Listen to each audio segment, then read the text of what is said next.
व्यस्त असून मराठी भाषिक भक्त समाजास सहज समजावे म्हणून हिंदी भाषेतून मराठी भाषेत रूपांतरित करण्यात आलेला आहे.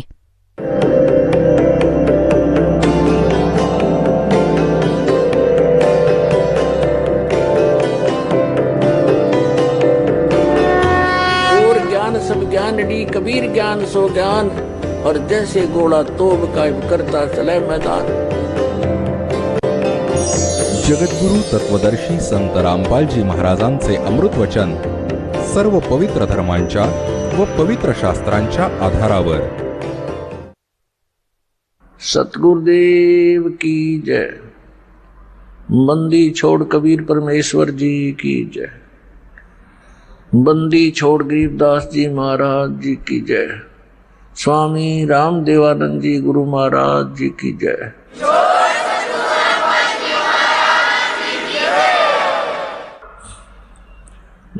गरीब नमो नमो सतपुरुष को नमस्कार गुरु की नहीं. सुर नर मुनि जन साधुआ संतों सर्वस्ती नहीं. सतगुरु साहेब संत सब दंडोतम प्रणाम. आगे पीछे मज हुए तिनको जा कुर्बान. नराकार निर्विषम कालदार वैवंदनम निर्लेपम निज निर्गुणम अकल अनुपवेशुंदनम.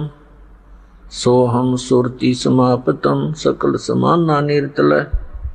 उज्ज्वल हीरंबर हरदमम बेपरवाह अथा है वार पार नहीं मदतम. गरीब जो सुमरे सिद्ध होई गणनायक गलता ना करो अनुग्रह सोई पारस पद परवाना. आदि गणेश मनाऊं गणनायक देवन देवा. चरण कमल लो लाऊं आदंत करूं सेवा. परम शक्ति संगीतम रिद्धि सिद्धि दाता सोई. अवगत गुण अतीतम सत पुरुष निर्मोही. जगदम्बा जगदीशम मंगल रूप मुरारी. तन मन अर्पो शीसम भक्ति मुक्ति भंडारी. सुर नर मुनि जन ध्यावे ब्रह्मा विष्णु महेशा. शेष शेष मुख गावे पूजे आद गणेशा. इंद्र कुबेर सरीखा वरुण धर्म राय ध्यावे. समर्थ जीवन जी का मन इच्छा फल पावे. 33 कोटि अदारा ध्यावे शेष 88. उतरे बहुजल पारा कट है यम की फांसी. 33 कोटि अदारा जावे से 88. उतरे बहुजल पारा कट है यम की फांसी.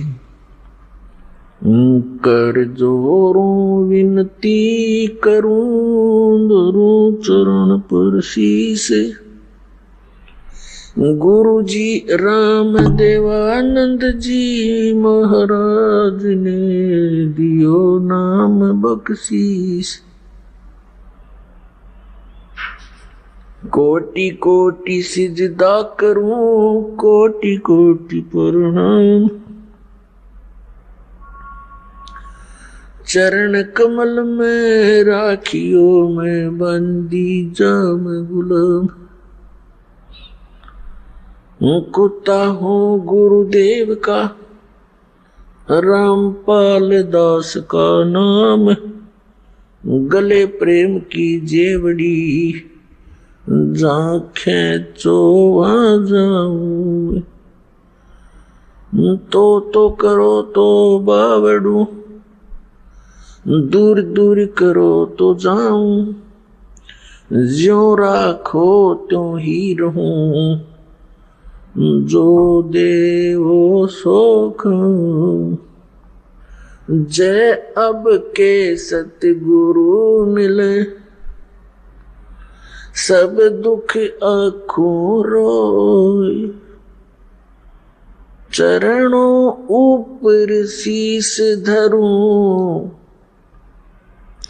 कहूं जो कहनी हो.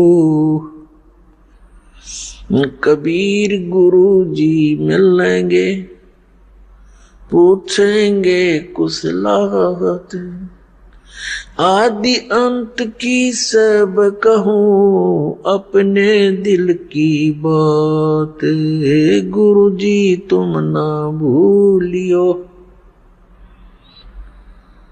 चाहे लाख लोग मिल जाएं, हमसे तुमको बहुत है, तुम जैसे हमको नहीं। तुम्हारे विसारे क्या बने, मैं किसकी शरण में जाऊं। शिव बिरंच मुनि नारदा, तिनके हृदय न समाऊं।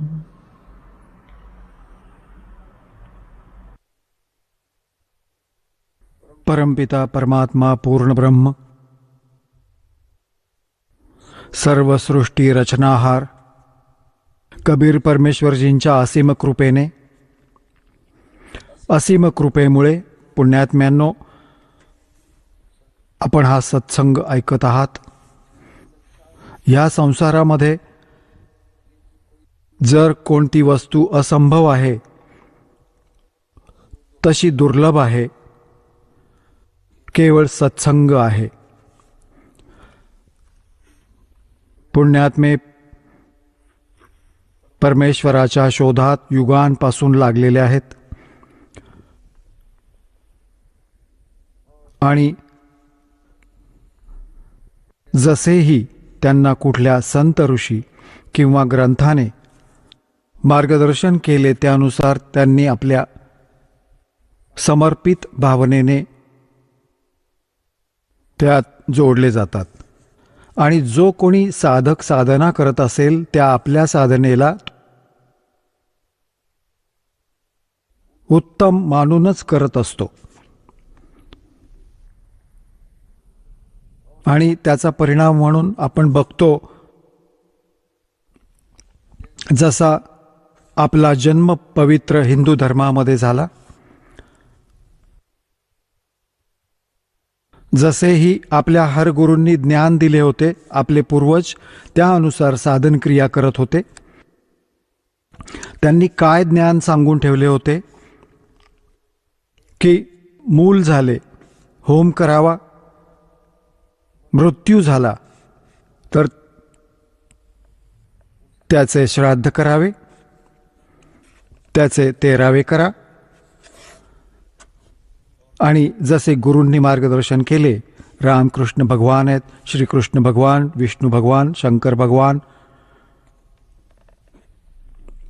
ते सगळे साधनक्रिया करत होते. आणि मग भूत बनून गेले, कारण की श्राद्ध करून झाले त्यांचे. तर श्राद्ध क्रिया प्रेत यांनी प्राप्त असलेल्या प्राण्यांसाठीच त्या विषयातच होत असते. तर आपण सगळे श्राद्ध करत होतो. ह्याने सिद्ध झाले की आपले सारे पूर्वज भूत बनले होते. तर ज्याला आपण सत्संग समजत होतो, कारण की सत्संगाचा अर्थ आहे, तसे यथार्थ त्याचा भाव तर असा आहे की सच्चे ज्ञान कोणी आणि कोणी ऋषी महात्मा संत गुरूने प्रदान केले की त्याला सत्संग म्हणतात.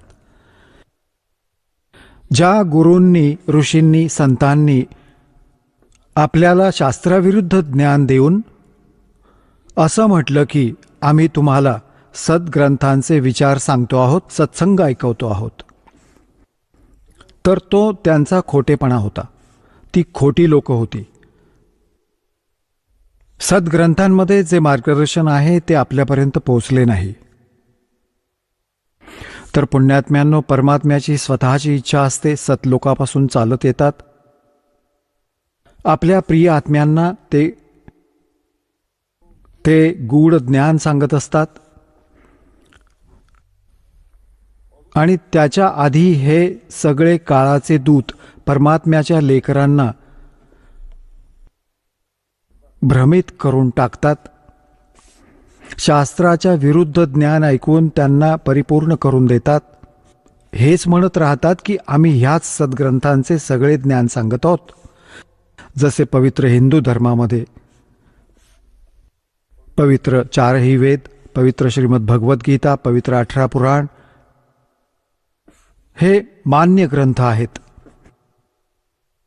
जर ह्या सद्ग्रंथांचे ज्ञान सुद्धा आपल्या पूर्वजांना असते, म्हणजेच तुम्हा सगळ्यांना असते, तर ह्याच्या पुढचा अभ्यास तर तुम्हाला खूप सोपा वाटला असता. जर कोणत्या शिक्षकाने मुलाला 4थी इयत्ता 5वी इयत्ता पर्यंतचं ज्ञान ठीक दिलं असेल, तर त्याला 6व्या इयत्तेत प्रवेश देऊन अगदी सोप्या रीतीने शिकवलं जाऊ शकतं. आणि ज्याने काहीच शिकवलं नसेल, सारे उलटे बकवास शिकवून ठेवले असतील, तर त्या मुलाला परत प्रारंभापासूनच, पहिल्या इयत्तेपासूनच प्रारंभ करावा लागेल. तर आज पूर्ण मानव समाजाला, ह्या दासाला प्रथम इयत्तेचे क ख पण शिकवावं लागत आहे. ABC पण हा दासच शिकवेल या अध्यात्म मार्गाचे. आजपर्यंत या धर्मगुरूंनी केवळ माया जमवली आहे. ह्याला ह्या वर्तमानाचे लोक जे धर्मगुरू आहेत, यांना परमात्म्याशी काही देणं घेणं नाही आहे, ना जगत उद्धाराशी यांचा काही संबंध आहे. कारण की यांच्याकडे तो मार्ग मंत्र नाहीच आहे जो मोक्ष आणि शांती स्थापना करू शकेल. यांच्याकडे हे ज्ञान नाही आहे. पुऱ्या विश्वात तर पुण्यात्म्यांनो, आता प्राथमिक अभ्यास पण हा दासच करवेल आणि PhD पर्यंतचं ज्ञान पण ह्या दासालाच द्यायचं आहे. आणि आता ही सुविधा आपल्याला असेल की आपण सर्व अक्षरज्ञानयुक्त आहात, सुशिक्षित आहात, बैटी बहीण भाऊ भक्त बुजुर्ग सगळे एज्युकेटेड, नक्कीच अक्षरज्ञान झाले हिंदीचं, तर खास करून हिंदू धर्मात होऊनच गेलं. पुण्यात्म्यांनो, आपला तसा काही धर्म नाहीये. जीव हमारी जाति है, मानो धर्म हमारा. हिंदू मुस्लिम सिख ईसाई धर्म नहीं कोई नारा. परंतु आपण ज्या क्षेत्रात राहतो आहोत, इथे जे ज्ञान द्यावे लागते आहे, तर ते संबोधन करावे लागते. कारण की अधिकतम त्याच धर्माचे, त्या वर्णाच्या लोकांचे, त्याच संप्रदायाच्या लोकांचे बहुमत असते. तर एकदा एखादा वर्ग ह्या दासाच्या विचारांना समजला, तर तो आपल्या सगळ्या अन्य धर्मात जाऊन भावा बहिणींना जाऊन खूप प्रेमाने समजावतील. अशाच ज्योतीने ज्योत पेटेल. तर सांगायचा अर्थ आहे दासाचा की परमात्मा जेव्हा इथे येतात, आपले यथार्थ ज्ञान समजावण्याचा प्रयत्न करतात. सन 1398 मध्ये ज्येष्ठ शुद्ध पौर्णिमा, ज्येष्ठ उत्तरेची पौर्णिमा आणि विक्रम संवत 1455 सन 1398 मध्ये परमात्मा सतलोकापासून चालत सहशरीर आले. काशी शहर बनारसच्या बाहेर एक लहरताला नावाच्या तलावात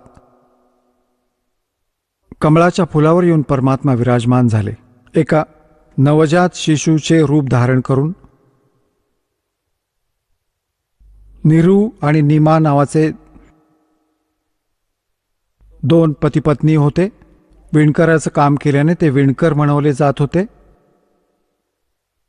आणि मुसलमान धर्मात राहत होते. तसे तर त्याच जन्मात ब्राह्मण आणि ब्राह्मणी होते. मुसलमानांनी त्यांना बळजबरीने मुसलमान बनवून टाकले होते. तर विणकराचं काम करत होते, ज्या कारणाने विणकर म्हणवले. आणि परमात्मा पूर्वजन्माच्या आपल्या प्रॉमिसनुसार आपले वचनबद्ध झाले होते.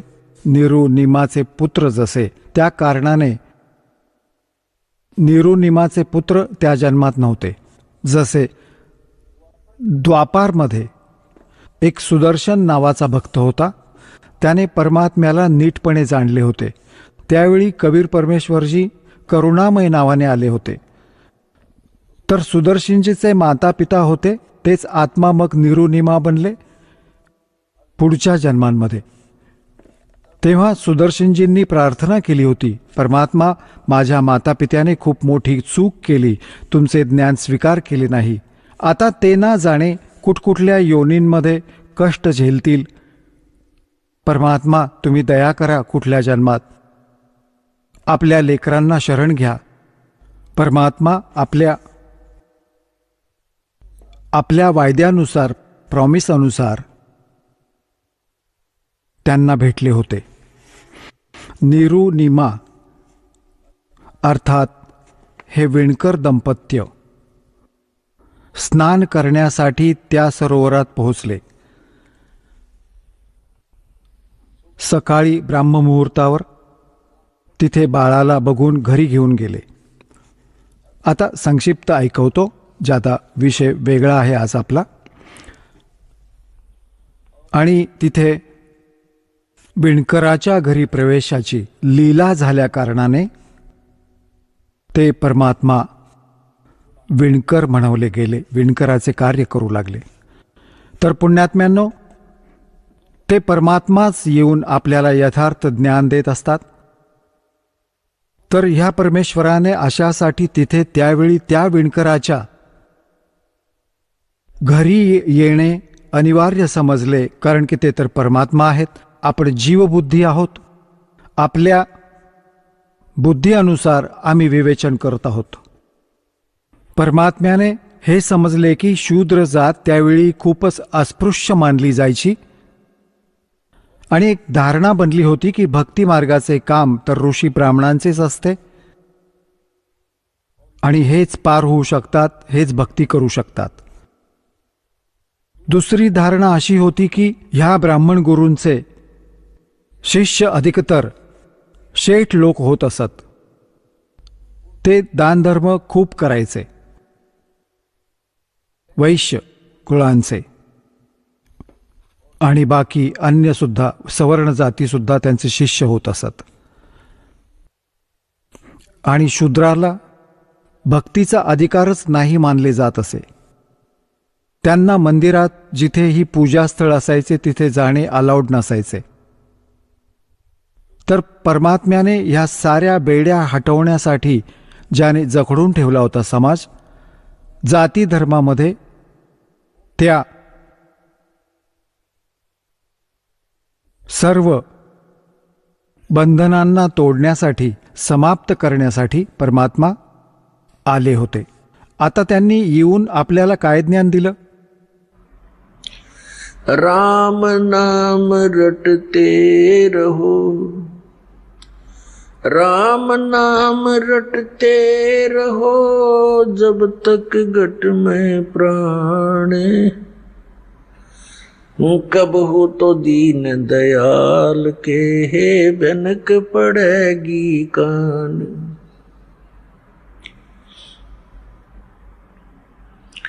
मानुष जन्म पाए कर जो नहीं रटे हरि नाम, जैसे कुआ जल बिना बनवाया क्या काम.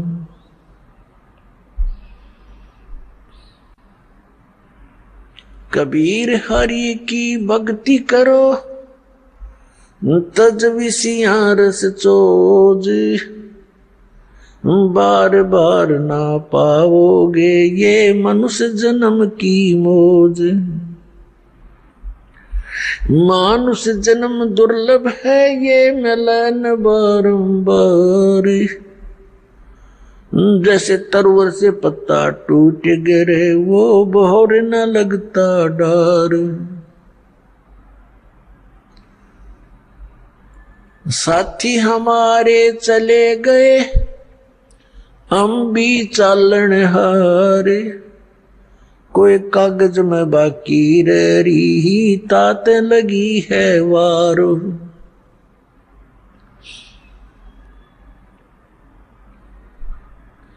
पतझड़ आवत देख कर बन रोवे मन माही, ये ऊंची टहनी पात थे, अब पीले हो जाही।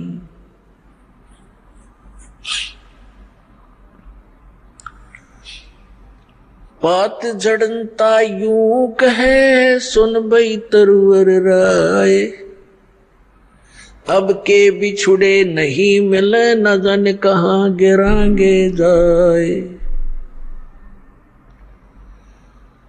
तरवर कहता पात से, सुनो पात एक बात, यहाँ की याहे रीति है, एक आवे एक जात। आता परमात्म्याने किती मार्मिक प्रकाराने हा भोळा आत्मा जो काळाची भांग पिऊन पडलाय, किती मार्मिक ढंगाने समजावलाय। एका पानाचे, एका वृक्षाचे आणि वनाचे उदाहरण दिलं आहे। काय सांगत आहेत की मनुष्य जन्म दुर्लभ आहे, हा मिळत नाही नेहमी नेहमी। आणि जसा झाडावरून पान तुटून पडले ते परत फांदीला लागत नाही, त्याच स्थितीत ॲज इट इज पुन्हा त्या शाखेला, डहाळीला, त्या फांदीला ते परत स्थापित नाही होऊ शकत। ठीक अशा प्रकाराने परमात्मा आपल्याला समजावण्याचा प्रयत्न करतात की आपण ज्या संसाराला, ज्या परिवाराला, संपत्तीला, शरीराला आपलं मानून इथे बिलकुल स्थायी होऊन बसला आहात,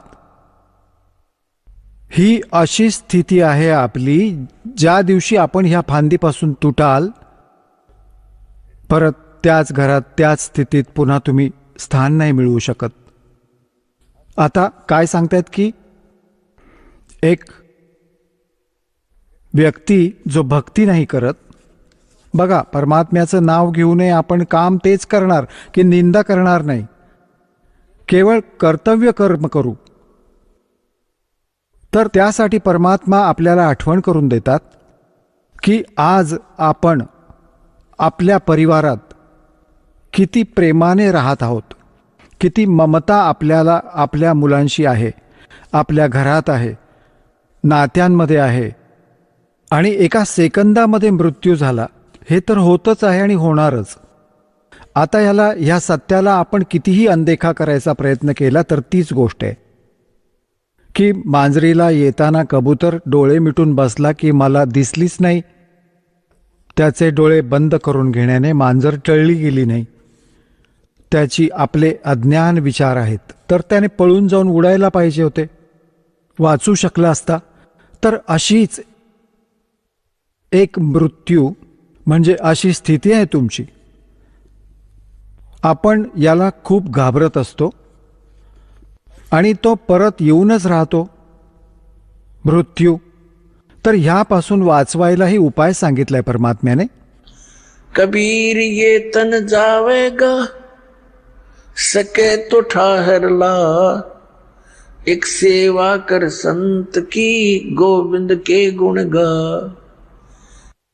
आता हा प्रसंग जरा नंतर घेऊ, पहिल्यांदा हे समजावून घेऊ की परत यासारखी आज सारी व्यवस्था तुमच्याजवळ आहे। आज खूप प्रसन्न आहेत सगळे आणि एक सेकंदामध्ये मृत्यू झाला तर हे काय होतं, हे काय परत? हा एक धोका आहे। आपल्याला मूर्ख बनवण्याचा प्रकार आजमावला आहे या काळ भगवानाने। आता ही गोष्ट जीवाला शक्य नाही, कारण की आपण तर बांधले गेलोत, आपल्याला बिलकुल शक्य नाही। यासाठी परमात्म्याने प्रकार सांगितलाय, त्या प्रकाराला, त्या मार्गाला आजमावलं तर आपला ह्यापासून पिच्छा पण सुटेल आणि हे क्रियाकर्म सुद्धा जे करतो आहोत हे पण खूप सरळ होऊन जातील। आता जसं कोणी 5-10 प्राणी ठेवले आहेत आणि आधी हाताने, असे आता सुद्धा हातवाले खूप आहेत, त्यांचं चारा कापण्याचं मशीन आहे, गंडासीर म्हणतात त्याला आमच्याकडे। तर इथे एकतर तो हाताने काम करतोय आणि एक त्याने पॉवरचं कनेक्शन घेऊन टाकलंय, विजेचं, आणि मोटार घेऊन ठेवली आहे आणि मग बघतो बसल्या बसल्या ते कट कट कट कट कापते, उचलून उचलून त्यात ठेवायचं. आताच एक 2-3 तासांचं काम तर 20 मिनिटात होऊन जातं. तर या प्रकारे आपण ज्या आपल्या परिवाराची गाडी स्वतःच खेचतो आहोत, त्यासाठी परमात्म्याने म्हटलंय की तुम्ही ह्याच्यावर मोटर लावा आणि खूप सहज लावली जाईल. आणि मग बघा तुम्ही पण बसा, गाडी पण चालेल. तर आपण सगळे आपल्या हिशेबाने आपली गाडी खेचतो आहोत. परमात्म्याचे कनेक्शन मिळाल्यानंतर तुम्हाला पॉवर मिळून जाईल, ती मोटर मिळून जाईल जी त्याला फिरवेल, चालवेल आपोआप. तर ती कामे पण हलकी होतील जी आपण नाही करू शकत, जे पॉवर करत असते. तर अशा प्रकारे ती साधना, तो विधी ज्याने त्या पॉवरची म्हणजे परमात्म्याची शक्ती आपल्याला प्राप्त केली, ज्याने आपली संसार रूपी, परिवार रूपी गाडी पण ठीकपणे चालेल. तर तो दास आपल्याला सांगत आहे आणि हे अजूनपर्यंत कोणाला प्राप्त झालं नाही. आणि ज्या कारणाने आपण भगवानाच्या शोधात लागलो तरीही तेवढाच संघर्ष, तेवढ्याच समस्या आपल्या घरावर, शरीरावर बनून राहिल्या, कारण की आपल्याला ते पॉवरचं कनेक्शन मिळालं नाही. आणि जिथून आपण कनेक्शन घेऊन ठेवलं होतं त्याचं मागून कुठे पॉवर हाऊसची कनेक्शन नव्हतं. ते खोटं बोलत होते, ते नकली होते. तर पुण्यात्म्यांनो, प्रसंग चाललाय की परमात्म्याने काय सांगितलं. जसं एक पान वृक्ष फांदीपासून तुटून खाली पडतो आणि तो पडत असताना काय सांगतोय,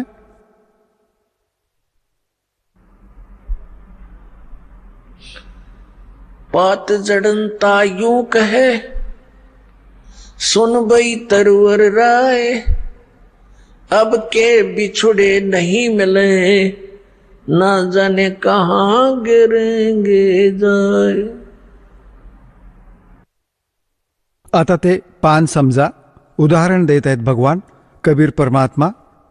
तुम्हाला आणि आम्हाला सतर्क करत आहेत की आपण जेव्हा या भल्या बुऱ्या परिवारातून चालले जाल, मृत्यूचा समय निकट येईल. कोणत्याही कारणाने होऊ शकेल, जसे कोणी रोगी होऊन जातो, असाध्य रोग होतो, कॅन्सर असेल किंवा आणखी कुठला आजार असेल. परमात्म्याची भक्ती करत नसतो तो प्राणी, तर तो मरते समयी असं म्हणतो, हे भगवान, माहिती नाही कुठे ठिकाण असेल. तर भगवान आठवण करून देतात की एका परिवाराला सोडून जेव्हा प्राणी जातो तेव्हा त्याची स्थिती खूप भयंकर होत असते. त्याची ममता, त्याची पकड त्याच परिवारात जखडून राहते. जो भक्तीहीन आणि ज्ञानहीन प्राणी असतो तो तसाच परत पशुपक्षी बनून, कुत्रा कुत्री बनून त्याच गल्लीत भरकटत राहतो. वो जा आशा ता बासा होई, मन करम वचन सुमरियो सोई. पात जड़नता यूं कहे, सुन भी तरवर राय, अब के बिछुड़े नहीं मिले, न जाने कहाँ गिरेंगे जाए. आता परमात्मा म्हणतात, हिडकी दे दे रोएगी सुरता, जब तू चाललेगी अकेली. ह्या आत्म्याला सुरता की सुरती सुद्धा म्हणतात. एक संबोधन म्हणून म्हणतात, हे लाडक्या आत्म्या, जेव्हा तू पुऱ्या परिवाराला सोडून एकटा इथून जाशील तेव्हा तू पछाड खा खाऊन टक्कर मार मारून रडशील, स्पुंदून स्पुंदून. तुझं कोणी नाही ऐकणार. मग काय सांगतात, पात जड़नता यूं कहे, सुन भी तरवर राय, अब के बिछुड़े नहीं मिले, ना जाने कहाँ गिरेंगे जाए. तरवर कहता पात से. आता काय म्हणतात परमात्मा की पतझड़ आवत देख कर बन रोवे मन माही, ये ऊंची टहनी पात थे, अब पीले हो जाई. जेव्हा पानगळ येते, वसंत ऋतू येतो, त्यावेळी काय होतं की आधीची जितकी पानं असतात ते सगळे पिवळे होऊन आणि वृक्षापासून तुटून तुटून खाली पडून जातात. आता असं म्हणतात की त्यावेळी ते बन रडत असतं मनात की हे काय झालं याच्याबरोबर, हे सगळे निघून गेले, तुटून तुटून पडून गेले सगळे. आजपर्यंत मस्ती करत होते, फडफड फडफड करत होते हवेच्या झोक्यात, किती छान दिसत होते.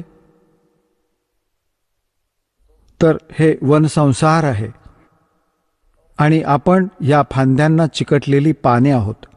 तसेच आपण तुटून तुटून पडत जातो, पिवळे होऊन जाऊ, म्हातारे होऊ, म्हातारपण आले, सफेद केस झाले, गळतात. आता चालली एक एक करून जायला निघाली. तर समजा की आता ह्या झाडापासून तुटून पडण्याची वेळ आली आणि त्याचं हे पण नाही माहिती की केव्हा वेळ येईल. तसं तर अंदाज आपल्याला आहे, अप्रॉक्सिमेशन की 90, 80, 100 वर्षांपर्यंत जगूच. तर जसं कोणी आज 80 वर्षांचा झाला असेल तर तो ह्या आशेवर जिवंत आहे, थांबलेला आहे की 100 वर्षांपर्यंत तर म्हणतात की जगतोच माणूस, जीवन चालूच राहते. आणि हेच आज सगळ्यात धोकादायक आहे की इतकी वर्ष तर माझी अजून बाकी आहेत. म्हणूनच तर टिकलो आहोत ना की भगवानापाशी दृढता लागायचं सोडून वाईट मार्गाला लागतो. तर इथे परमात्मा म्हणतात की ही चूक सुद्धा सत्संगामुळे संपून जाईल तुमची. परमात्मा म्हणतात, मौत भूल गया बावड़े, ये अचरज किया कौन, और तन माटी में मिल जाएगा जो आटे में लौण. तर मृत्यूला विसरला, ही गफलत करून बसला. ह्याच कारणाने तू चोरी करतोस, बकवास करतोस, डाके घालतोस, मिळावट करतोस, लाच घेतोस आणि मोठी मोठी घरे बांधतोस. तुला मृत्यू आठवत नाहीये. आता परमात्मा आठवण करून देतात की वो ऊंची टहनी पात थे वो पीले हो जाई, पात जड़नता यूं कह सुन भी तरवर आए, अब के बिछड़े नहीं मिले ना जाने कहां गिरेंगे जाए. फिर तरवर कहता पात से. आता जसे कोणी व्यक्ती मृत्यूच्या निकट असेल, कुळातील लोक आसपास येऊन बसतात आणि मग त्याला सांत्वन देतात की अरे बाबा इथे सगळ्यांनाच जायचंय, चिंता कर किंवा करू नकोस, जे बाकी वाचलेत यांचा पण मृत्यू होणारच आहे, मागे बघून घे, कोणी राहिले नाही. तर अशा प्रकारे त्याच्यामध्ये थोडी दृढता येण्यासाठी अशा गोष्टी चालतात, पण त्यांच्याकडून होत काहीच नाही. जेव्हापर्यंत प्राणी पहिल्यापासूनच परमात्म्याच्या चरणी लागलेला नसतो त्याच्यावर या गोष्टींचा परिणामच नाही करत. पहिल्यापासून भक्तीत लागला असेल, भक्तीच्या शक्तीने, भक्तीच्या कमाईने, मंत्रांच्या कमाईने, त्यावेळी तो थोडा बहुत जर डगमगत असेल परिवार बघून तर त्याला आठवण करून देण्याने तो लगेच दृढ होतो, कारण की त्याचा पाया मजबूत असतो आणि परत तो विसरून जातो संसार आणि परमेश्वराशी सुरती लावून घेतो. आणि भक्ती आणि ज्ञानहीन प्राणी मग त्याला काहीही म्हणा परिणाम होत नाही, त्याची सुरती तिथे जखडून राहते. तर इथे तरवर कहता पात से सुनो पात एक बात, यहाँ की यही रीति है, एक आवे एक जात. आता जसे त्या पानगळीच्या वेळी फांद्यांवरून पाने तुटून तुटून पडत होती, आधीचे तर पडले, संपून गेले. कोण घाण नाल्यात पडला, कोणी पशूंच्या पायाखाली तुटून नष्ट झाला आणि लगेच परत पालवी फुटून येते, नवी पाने. 10 किंवा 15 दिवसात हिरवेगार होऊन जाते ते झाड. आणि मग ते काही ती जी पाने नवीन आली आहेत ती 1 वर्ष नाचून गाऊन घेतील, फडफड फडफड करतील, मग ते पण त्या स्थितीत जातील. तर परमात्मा आपल्याला आठवण करून देतात ह्या उदाहरणाच्या माध्यमातून की तरवर कहता पात से सुनो पात एक बात, यहाँ की यह रीति है, एक आवत एक जात. आजोबांची वेळ झाली, नातू तयार होऊन गेला. आता 50, 60, 70 वर्षांच्या नातवाची वेळ आली, इथे कोणालाच राहायचं नाहीये. तर परमात्मा आपल्याला आठवण करून देतात, रहनानी देश बिराना है.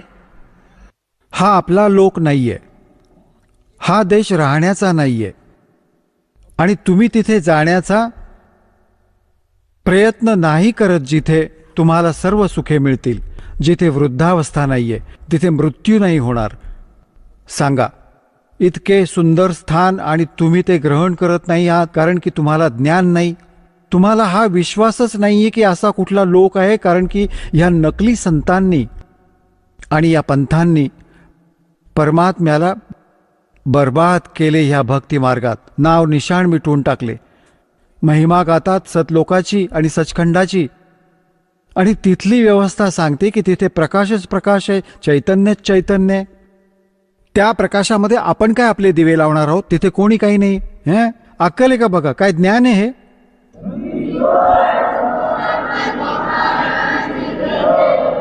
कशी रुची निर्माण होईल तिथे जाण्याची? म्हणतात की आत्मा त्याच्यामध्ये असा मिळतो जसे काही थेंब समुद्रामध्ये. ही काही गोष्ट आहे काही प्रमाण असं परमात्म्याच्या ज्ञानामध्ये? तर तिथे पुरी व्यवस्था आहे त्याची. तर हे नक्कल आहे, डुप्लिकेट माल आहे हा सारा इथला. ॲज इट इज सृष्टी आहे. आणि पण तिथलं जो मटेरियल आहे, तिथला जो पदार्थ आहे तो अमर आहे, तो नष्ट होत नाही. जसे एक सॅम्पल आहे, तिथले गंगेचे पाणी सतलोकातून आले आहे. ह्याविषयी ना ब्रह्माला माहिती आहे, ना विष्णूला, ना ह्या ऋषीबिशींना. यांची तर खूप खालच्या स्तराची कहाणी आहे. तर हे परमात्म्याने एक सॅम्पल पाठवून ठेवलंय की आपले मटेरियल आहे, असा पदार्थ आहे तिथे. ह्या गंगेच्या पाण्याला तुम्ही कुठेही ठेवा उचलून. ह्या सायंटिस्टनी डोके फोडून पाहिले, ह्याचं कुठलं लक्षण नाही शोधू शकले की कोणत्या कारणाने हे आलंय.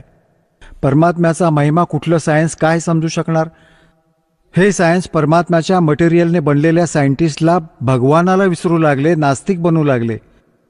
तर ह्या कलियुगात आपल्याला एक सगळ्यात मोठी खुशी आणि सहयोग या शिक्षणाचा हा आहे की आपण भगवानाला ओळखू शकतो. अन्यथा त्याची अजिबात गरज नव्हती.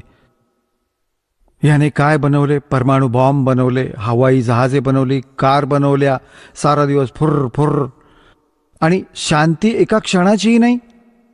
जिथे मायाला प्रवेश आहे तिथे शांती नाही असू शकत. ह्याची पदराला गाठ मारून ठेवा, शांती होईल.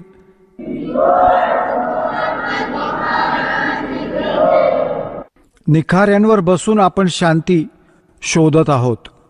विस्तवावर पाय ठेवतो आणि विचार करतो की शांती मिळेल, आपल्याला गारवा मिळेल. तर माया तर विस्तव समजा, हे निखारे आहेत. आणि ज्याच्याकडे जास्त आहेत तितके जास्त त्याच्याकडे आहेत. कधी स्वप्नात सुद्धा त्याला सुख नाही मिळू शकत. आणि जिथे भक्ती आहे, परमात्मा साथ आहेत, मग ह्या मायेला सुद्धा परमात्मा आपल्या हिशाबाने सेट करून देतील. त्यासाठी परमात्मा म्हणतात, माया दासी संत की भगत की और उभय दे आशीष, विलसी और लातों छड़िया सुमर सुमर जगदीश.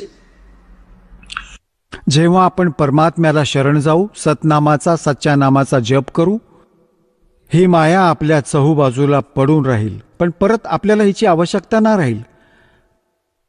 आता जसे आपण दारू पित होतो, बिडी पित होतो, म्हणजे आपण दास पित नव्हता, नुसते सांगतोय, बिडी पिडी कधी प्यायलो नाही. परंतु जसाही जो भक्त आला आहे शरण, दारू पित होते, तंबाखूचा प्रयोग करत होते, लांब लांब सिगरेट आणून आईट दाखवत असत, मांस खात असत, आणि अजून 100 प्रकारचे लोक देखावे ड्रामे करत होते. हे सारे सुटून जाईल या भक्ती मार्गात. हे प्रतिबंध लावले जातात. तर माया जी वेस्ट जात होती, एक दारू पिणारा त्याचे तर एस्टिमेट लावू शकत नाही, एका दिवसात किती नाश करून घेतो. एक सिंपल सी बीडी आणि तंबाखूचा प्रयोग करणारा, सिगरेट पिणारा कमीत कमी 20-30 रुपये डेली वेस्ट बर्बाद करून टाकतो. कदाचित आज तर जास्त झाले असतील. तर महिन्याचे एस्टिमेट लावले तर 1000चा तर त्याचा कमीत कमी खर्च झाला असेल, हे वाचले. मग दारू प्यायची एक अजून एस्टिमेट काढले तर एका महिन्याला 10,000 पिऊन नाश करेल. तर ते असा जे आपण लोक देखावा आणि हा अननेसेसरी वस्तूंचा प्रयोग करत होते, ते संपून जाईल. मग ती माया तुमच्या चहूबाजूंना राहत असेल, थोड्याशा कामात चांगला निर्वाह होईल. परमात्म्याच्या भक्तीत इतकी शक्ती आहे. जसे आधी आपण पाहत होतो, एक शेठ होता, त्याच्या मुलाच्या पोटात दुखत होते, असह्य पीडा होत होती. अचानक घेऊन गेले हॉस्पिटलमध्ये, प्रायव्हेट हॉस्पिटलमध्ये. जो त्यांचा जाणकार होता त्याने फटाफट त्याने पाहिले, लगेच इतकी पीडा आहे, तर त्याने आपल्या विचाराने ऑपरेशन करून टाकले. अपेंडिक्स ऑपरेशन करून टाकले, अपेंडिक्स काढून टाकले. पीडा जशीच्या तशीच राहिली. जेव्हा ती अँटी पेन किलर बंद केली तर जशीच्या तशीच पीडा. परत त्याच प्रकाराने दुसऱ्या डॉक्टरकडे घेऊन गेले. त्याने काय पाहिले की ह्याने याच्या ज्या आहे ना झिल्लीमध्येच डिफेक्ट आहे, ती झिल्ली आता काढून केली. आता तरी पीडा जशीच्या तशीच राहिली. परत पाहिलं की परत लास्टमध्ये कळलं की याच्या मोठ्या आतड्यात खूप इन्फेक्शन झालंय. आता कुठून जाऊन लाखो रुपये आणणार, त्याची बर्बादी झाली. तेव्हा जाऊन त्याचा जीव वाचला आणि 2-3 महिन्यांपर्यंत अशी बर्बादी राहिली. आता काय होईल जेव्हा भक्तीशी आपण जोडले जाऊ? पुण्यात्म्यांनो, यासाठीच भगवानाचा शोध घेतला जातो. कारण की आपण खूप युगांपासून आपण पापांचे ढीग लावत आलेले असतो. पापाच्या प्रभावामुळे थोडी बहुत हानी शरीरात होऊ लागते, पण थोड्याच ट्रीटमेंटमध्ये 100 रुपयाच्या औषधात तुम्ही स्वस्थ होऊन जाल. आणि नाहीतर लाखो लागतील, पिच्छा सुटेल, पण मरण पण येईल. तर अशा प्रकारे परमात्मा तुम्हाला सहयोग द्यायला लागेल. या दासाचा खूप बिटर एक्सपिरियन्स आहे ह्या मार्गामध्ये. कारण की तेव्हाच ह्या मार्गाला, त्या परमात्म्याच्या मार्गाला, त्याच्या आदेशाला तुमच्यापर्यंत पोहोचवण्याचा प्रयत्न केला आहे की ह्यामुळे खूप लाभ मिळेल तुम्हाला. असा लाभ मिळेल की तुम्ही विचार पण करू नाही शकणार.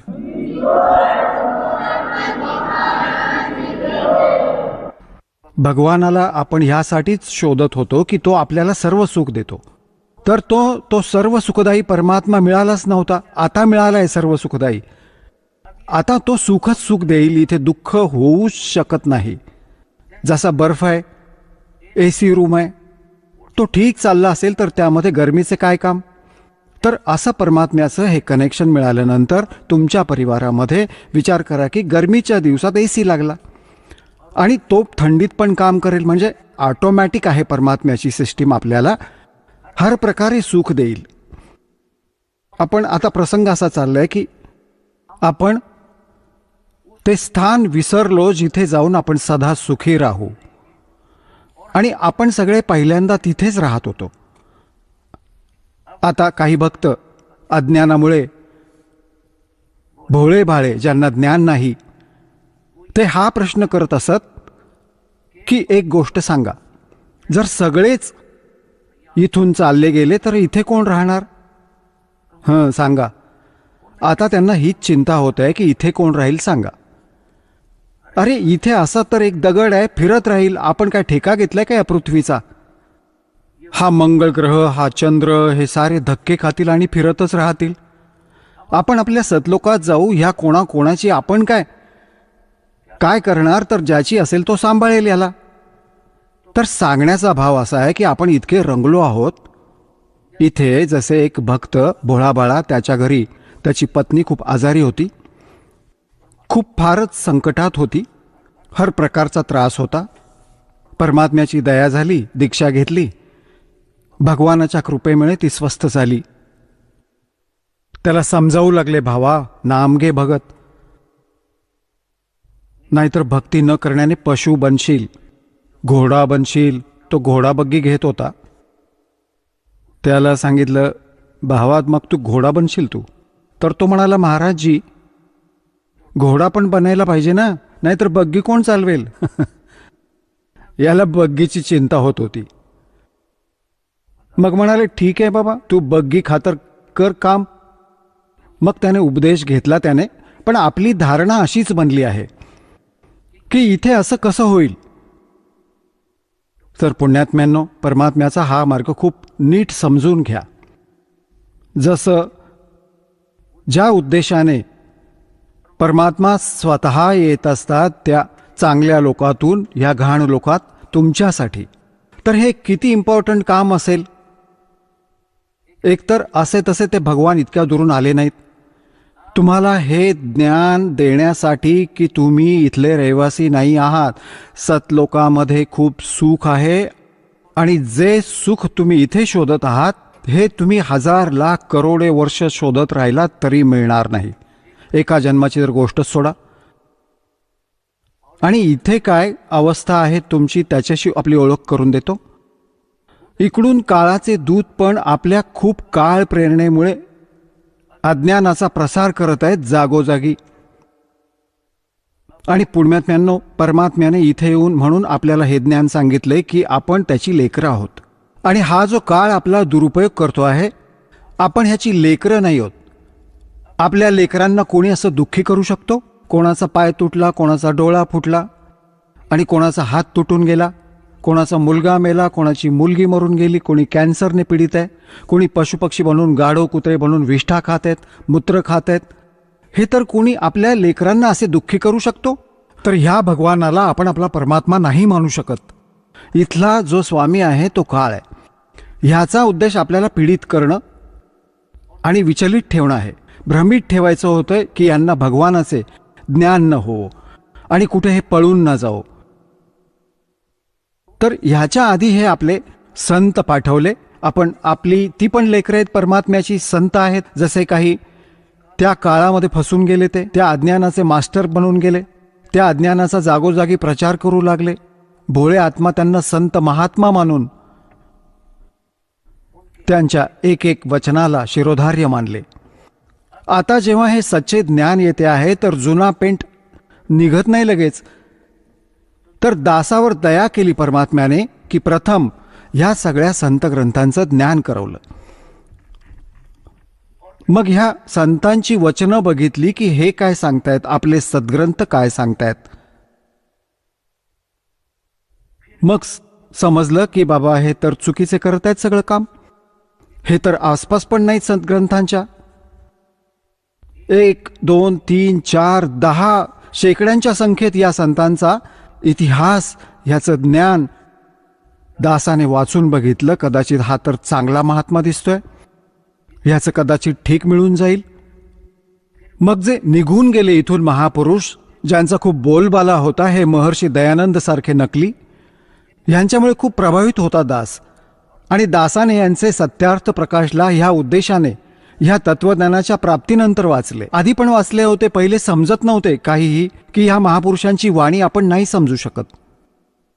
ह्या असा विचार करून ठेवून टाकत होतो याला. असेच ही पुराणे पण ठेवून देत होतो की बाबा ही तर भगवानाची माया आहे, आपण काय समजू शकणार. आणि मग दासाचे परमात्म्याने ते डोळे बनवून दिले तत्वज्ञानवाले.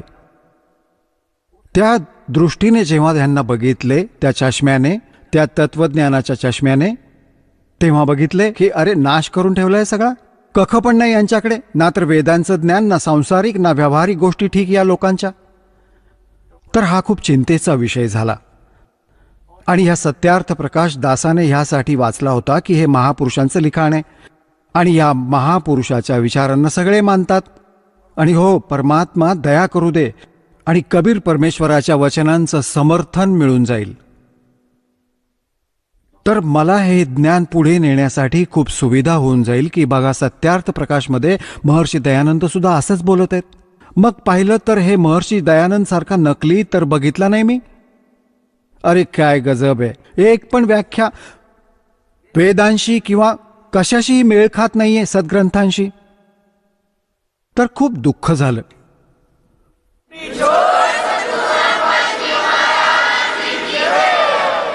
चला आता आपण त्या श्रद्धाळूंचे अनुभव जाणून घेऊयात, ज्यांनी जगद्गुरू तत्वदर्शी संत रामपालजी महाराजांकडून दीक्षा प्राप्त केलेली आहे, तसेच त्यांच्याद्वारा सांगितलेल्या भक्ती मार्गावर चालत आहेत. नमस्कार. नमस्कार. आपलं नाव? माझं नाव भास्कर एकनाथराव जाधव. आपण कुठून आलात? मी नांदेड जिल्हा, नाथनगर, नांदेड, महाराष्ट्र. आपला व्यवसाय काय आहे? मी मलेरिया ऑफिसमध्ये लॅब टेक्निशियन म्हणून सर्व्हिसला होतो. गव्हर्नमेंट जॉब आहे आरोग्य खात्यामध्ये. आता मी 2012 पासून निवृत्त झालेलो आहे, सेवानिवृत्त आहे. संत रामपालजी महाराजांची गुरुदीक्षा आपण कधी घेतली? संत रामपालजी महाराजची गुरुदीक्षा 27 सप्टेंबर 2015 मध्ये घेतली. संत रामपालजी महाराजांची गुरुदीक्षा घेण्या अगोदर आपण व आपला परिवार कोणती भक्ती साधना करत होतात? संत रामपालजी महाराजांची भक्ती करण्याच्या अगोदर मी अनेक प्रकारची भक्ती केली. हनुमानची भक्ती केली, महादेवाची भक्ती, ज्ञानेश्वरीच्या ओव्या पाठ केल्या, त्याच्यानंतर असणार हरिपाठ पाठ केला, त्याच्यानंतर असणार तुमचं हे दासबोध वाचला. दासबोध 2-3 वेळेस वाचला रामदास महाराजांचा. हनुमान महाराजांचे ते असे अवतार समजले जात होते, ते ब्रह्मचारी होते, त्यांचा दासबोध मी बऱ्याच वेळेस वाचला की बाबा इथं काहीतरी भेटल अशा प्रकारचं मी. त्याच्यानंतर रामेश्वर, बालाजी, जगन्नाथपुरी, द्वारका असे धामासुद्धा फिरलेलो आहे. सर, संत रामपालजी महाराजांचा मार्ग आपल्याला कसा कळाला आणि आपण त्यांच्या शरणात कसे आलात? संत रामपालजी महाराजांचा चरण देण्याचं एक कारण घडलं. माझ्या शेजारी काही हे राहत होते, एक व्यक्ती राहत होता, त्यांनी ज्ञानगंगा पुस्तक माझ्यापासून दिलं आणि ते ज्ञानगंगा पुस्तक मी वाचल्यानंतर त्याच्यामधल्या काही नियम अटी पाहिल्या तर वाटलं की बाबा हे सत्य ज्ञान आहे. म्हणून त्याच्यानंतर त्यांनी सांगितलं की बाबा तुम्ही साधना चॅनल पहा. त्यानंतर साधना चॅनल पाहत राहिलो रामपाल महाराजाचं आणि मग मी ते पूर्ण वाचलं ज्ञानगंगा आणि त्याच्यानंतर या भक्तीला लागलो. सर, जसं तुम्ही सांगत आहात की संत रामपालजी महाराजांचे अनुयायी आपल्या शेजारी होते, त्यांनी आपल्याला ज्ञानगंगा नामक पुस्तक वाचण्यासाठी दिलं होतं आणि ते पुस्तक आपण वाचलं आणि त्यातून असं आपल्याला बोध झाला की आपण सुद्धा संत रामपालजी महाराजांच्या शरणात यावे आणि म्हणून आपण त्यांची ज्ञानदीक्षा घेतली. तर जेव्हा आपण त्यांची सद्भक्ती स्वीकारली त्यानंतर आपल्याला आपल्या जीवनामध्ये काय काय बदल आढळले? त्याच्यानंतर 27 सप्टेंबर 2015 जेव्हा नाम घेतलं त्याच्या अगोदर मला अल्सरची बिमारी होती. मी मलेरियामध्ये असताना पुड्या खायचो, गोवा पुड्या, तंबाखू खायचो, तंबाखू नसेल तर पुडी खायचो. कंटिन्यू माझं असं व्यसन चालू होतं आणि त्याच्यानंतर बरेच दिवस काहीच झालं नाही मला त्याच्यापासून. पण जेव्हा मी रिटायर व्हायचे काही 2-3 वर्ष राहिले होते त्यावेळेस ते मला ते बिमारी सुरू झाली आणि मला पोटामध्ये अल्सर झाला आणि या अल्सरमध्ये असा त्रास व्हायचा, तिखट खाऊ देत नव्हतं. त्याच्यानंतर मी एका डॉक्टरला दाखवलं. आमचे डॉक्टर नांदेडचे डॉक्टर आहेत, त्यांच्याकडे गेलो, पोटाचे विकार तज्ज्ञ, आणि त्यांनी मग तपासून सांगितलं की बाबा तुम्हाला तुमचं हे ऑपरेशन करावं लागेल. तर मग त्यांनी 1 महिन्याच्या गोळ्या लिहून दिल्या आणि सांगितलं या गोळ्या खाल्ल्यानंतर तुमची बिमारी आपोआप कमी होईल. मग त्याच्यानंतर मी काय केलं, त्या गोळ्या 1 महिनाभर खाल्ल्या. 1 महिनाभर मला काहीच त्रास झाला नाही. पण जसं गोळ्या संपल्या तसं पुन्हा मला त्रास सुरू झाला आणि ह्या त्रासामध्ये मी असं रात्री झोपायचो नाही. एखाद्या वेळेस उलटी यायची रात्री, त्याच्यामुळे झोपही मोडू लागली आणि असं वाटलं की आता आपलं काही खरं नाही, कारण झोपही राहायची नाही. रात्रभर झोप नाही आणि दिवसभर हे असल्या प्रकारचं त्रास. तर मग काय करावं काय समजत नव्हतं. त्या दरम्यानच्या काळामध्ये ते पुस्तक दिलं होतं, त्या पुस्तकाच्या आधारे मी फोन केला आणि म्हणलं आता हे शेवटचा पर्याय, आता आपलं आयुष्य संपलं. त्याच्यानंतर मी त्यांना फोन केला तर त्यांनी सांगितलं की बाबा तुम्हाला जालन्याला नामदीक्षा घेता येईल. मग त्यानंतर मी जालन्याला नामदीक्षा घेण्यासाठी आलो. आल्यानंतर नामदीक्षा घेतली आणि परत गेलो. परत माझा त्रास चालूच राहिला. परत 2-4 दिवस सारखा त्रास चालू होता. मग नंतर दुसऱ्या एका डॉक्टरला दाखवलं तर चित्रावारीने 1 महिन्याच्या गोळ्या दिल्या आणि दरम्यानच्या पिरियडमध्ये मी नाम घेतलं असल्यामुळं आणि काय परिणाम झाला, 1 महिन्यानंतर मला गोळी घ्यायची गरज पडली नाही आणि रामपाल महाराजांचा नामाचा जप चालू होता. त्यांनी प्रथम मंत्र दिला होता. प्रथम नाम मंत्र घेतल्यामुळं काय परिणाम झाला आणि माझी प्रकृती एकदम अशी नॉर्मल झाली आणि मला त्रास कसलाच राहिला नाही. त्याच्यामुळं मी रामपाल महाराजाच्या कृपेमुळं आज येत आहे. संत रामपालजी महाराजांच्या दयेने आपल्याला जो काही शारीरिक आपल्याला अल्सरसारखा आजार होता त्यातनं आपल्याला लाभ भेटला. आज आपण निरोगी असं आयुष्य जगत आहात. ह्या व्यतिरिक्त आपल्याला संत रामपालजी महाराजांच्या दयेने आणखीन काही अनुभव किंवा काही लाभ प्राप्त झालेत का? तर त्याच्यानंतर बरेचसे लाभ मिळाले. ते सांगायला गेलं तर भरपूर लाभ आहेत. माझी बिमारी कोणची राहिली नाही. कुठं जरी मी प्रवासाला जरी गेलो मला लगेच गाडी भेटत गेली आणि कुठंच कसला त्रास होत नाही आणि ज्यावेळेस मी एखादा एस टीत जात होतो तर एस टी फुल भरून गेली, त्याच्यानंतर 5च मिनिटांनी दुसरी एस टी आली आणि मला जागा भेटली. अशा प्रकारचे बरेचसे लाभ छोटे मोठे झालेले आहेत. पण ते आणि त्याच्यानंतर ज्यावेळेस मी निवृत्त झालो त्यावेळेस माझी आर्थिक परिस्थिती जेमतेम होती. मला 13,000 पेन्शन भेटत होतं 12मध्ये. तर त्याच्यानंतर असं काही झालं की घरामध्ये बरकत सुरू झाली. जसं नाम घेतलं मी 15मध्ये नाम घेतलं, तर त्याच्यापासून जेव्हा बरकत घरामध्ये सुरू झाली तर आज घरामध्ये सर्व काही सुविधा आहेत आणि मला कोणत्याच गोष्टीची कमी नाही. फक्त भक्ती कमी पडत आहे. सर्व बाकी भौतिक सुविधेला मला कोणत्याच गोष्टीची कमी नाही. मला आज 30,000 पेन्शन आहे आणि घर भाडे येतं आहे. अशा प्रकारचे बराचसा लाभ आहे. शेती घेतली मी आणि भरपूर फायदा झालेला आहे. मला आर्थिक चिंता नाही, फक्त मला भक्ती अशी पूर्ण व्हावं आणि सतलोकाला जावं हीच माझी इच्छा आहे. सर, जसं आपण सांगत आहात की आज संत रामपालजी महाराजांच्या दयेमुळे आपल्याला आपली आर्थिक परिस्थिती ही पूर्णपणे सुधारलेली आहे आणि आज आपल्याला फक्त आणि फक्त सतलोक गमनाची आशा आहे आणि त्यासाठी आपण संत रामपालजी महाराजांची सद्भक्ती करत आहात, त्यांनी दिलेल्या गुरुमंत्राचा जप करत आहात. तर ह्या आपल्या अनुभवामधून आपण आपल्यासारख्या इतर समाज बांधवांसाठी काय संदेश द्याल? समाज बांधवाला संदेश देण्याची माझी तर लायकी नाही, परंतु एवढंच सांगू इच्छितो की पृथ्वीवर परमात्मा आलेले आहेत. परमात्मा ओळखू येत नाहीत. पाहण्याची नजर बदलली पाहिजे आणि तुम्ही ज्यावेळेस हे अभ्यास कराल, जेव्हा ज्ञानगंगा पुस्तक वाचाल, त्यावेळेस तुमच्या लक्षात येईल की खरोखर आता पृथ्वीवर कलियुगामध्ये रामपालजी महाराजासारखा दुसरा संत नाही आणि त्यांनी जे ज्ञान दिलेलं आहे ते 100% शास्त्र आधारित आहे आणि ह्या शास्त्राच्या आधाराने आपली मुक्ती संभव आहे. अन्यथा आपल्याला 84 लाख योनीमध्ये पुन्हा चक्कर काढावे लागतील. याचा सर्वांनी विचार करावा एवढी मी विनंती करतो. एवढं झाल्यानंतर लवकरात लवकर जेवढं शक्य होईल तेवढं तुम्ही अभ्यास करा आणि रामपाल महाराजाचं नामदीक्षा घ्या आणि ज्या ठिकाणी नामदीक्षा घेतल्यानंतर तुमचं असणारं सर्व प्रकारच्या शंक्याचं समाधान मिळेल. सर, जसं तुम्ही सांगत आहात की आज समाजाने संत रामपालजी महाराजांचे जे काही तत्त्वज्ञान आहे ते समजून घ्यायला पाहिजे आणि आज संत रामपालजी महाराजांचे बरेचसे प्रकाशनं आहेत, जसे की ज्ञानगंगा हे पुस्तकसुद्धा समाजाने वाचले पाहिजे. त्यातून त्यांनी ज्ञान ग्रहण करून आपल्या जीवनाचं सार्थक करायला हवं. तर असं कोणाला जर आजच्या घडीला कोणाला असं भासत असेल की त्यांनीसुद्धा संत रामपालजी महाराजांच्या शरणात यायला हवं, तर तो साधक किंवा ती व्यक्ती आजच्या घडीला संत रामपालजी महाराजांची नामदीक्षा कशी घेऊ शकेल? तुम्ही TV चॅनलवर जे सत्संग येतात त्याच्या खाली नंबरची पट्टी येते, त्या नंबरवर संपर्क करून तुम्ही असणारं रामपाल महाराजाकडून नामदीक्षा प्राप्त करून घेऊ शकता आणि आपल्या जीवनाचं कल्याण करू शकता.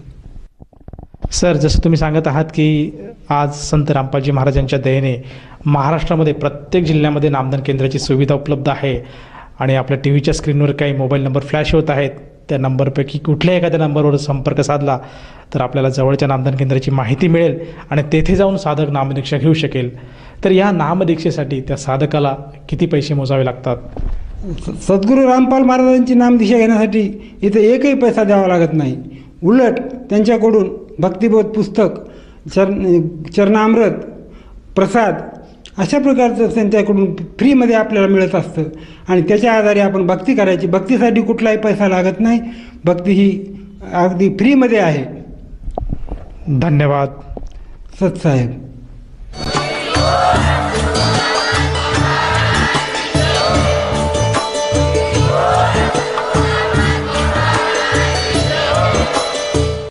आपण ऐकत होता जगद्गुरु तत्वदर्शी संत रामपालजी महाराजांचे मंगल प्रवचन. निःशुल्क नामदीक्षा प्राप्त करण्यासाठी आणि अधिक माहितीसाठी संपर्क करा 7030303951 7030303952. आमची वेबसाईट आहे www.jagadgururampalji.org. सर्व पवित्र धर्मांच्या व पवित्र शास्त्रांवर आधारित प्रमाणित अनमोल पुस्तक ज्ञानगंगा किंवा जगण्याचा मार्ग यापैकी कोणतेही एक पुस्तक निःशुल्क मागवण्यासाठी आम्हाला आपले पूर्ण नाव, पूर्ण पत्ता, पिनकोड सहित आणि फोन नंबर लिहून 7030303951 7030303952 नंबरवर SMS करू शकता किंवा आम्हाला 70303039.